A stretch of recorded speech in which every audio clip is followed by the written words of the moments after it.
this weekend in Super 14. They've been the sort of results which will give great encouragement to teams sitting mid-table and still holding out hopes of making the semi-finals. One of those teams, the Hurricanes, are here tonight at Carisbrook to take on the Highlanders. The Southerners now out of contention for the playoffs.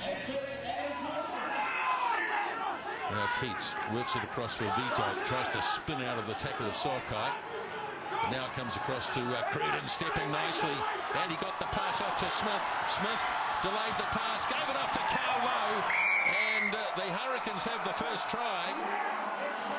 And it's been scored by their flanker Lowe after Cruden made the initial thrust. No, and the perfect start for the Hurricanes, just what they wanted on top very early on.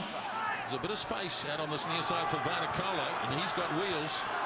And it gets it away nicely for Hayden Triggs. Now it's with Adam Thompson.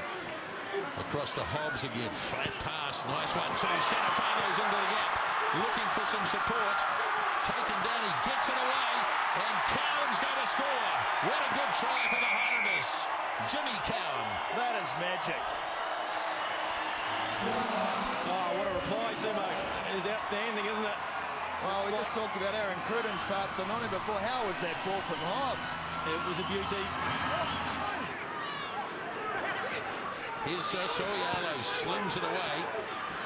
And Cruden is with the ball once again. Now Keats fires it back on the inside. And the try scored by Michael Patterson. Blimey. Oh, this is crazy. This is mad stuff. The Hurricanes straight back on attack again.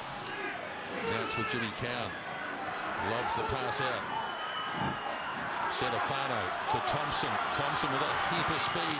Got it up nicely there. Vanicola, he's in the clear. And he's got players lining up inside, including Cowan. Salakai! And another try! Oh! Someone get an abacus out. We're going to have a telephone number at the end of this one. Oh, it's brilliant stuff. It is brilliant to watch. Superb play now for the Highlanders again.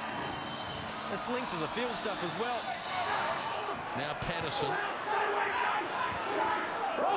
Still only 5 metres away. Here's Keats going. And in he goes. The little halfback's in.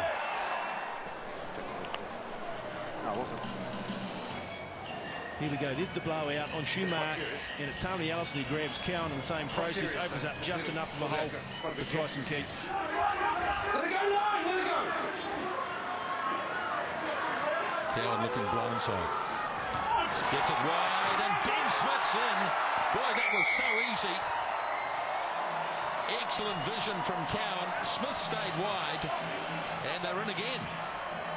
Well, we mentioned it just before the match, didn't we? They look to go wide, and if they are going to go wide, they wanted to go outside Jose Aguirre. That is exactly what's happened there. So Jimmy Cowan straight down to Corey Jane, right on halfway, lining up to see who's with him. It's Jose Aguirre, and off goes Jane. And he puts Jose Aguirre into a gap, and then he lobs the pass to Cruden. Beautifully done. Quite outstanding from Corey Jane. And isn't it so much different to 12 months ago when fullbacks would have been forced to kick? There's some gaps. That is the classic example of how the game has changed. And the opportunities are there now for the running fullback. Corey Jane is certainly one of those. Rutledge getting very close to the line. And Jimmy Cowan says he's got it. And Vinnie Munro agrees. And it's going to be Jason Rutledge, I suspect. So they've got their bonus point as well. Pause. Engage. Now Wepu sends it off to Cruden. Shorty goes to Nonu. Power from Nonu. And there is the power of the man. And he's taken it right under the posts. No. Hands on out. Roll. Hurricanes equally determined. Now Murray. Murray says. Oh, that's beautiful. Oh, it opened up for Bronson Murray. And the Hurricanes have come away with the 5 points that they wanted. The Highlanders have got 2. And the final score, 33 points to 31.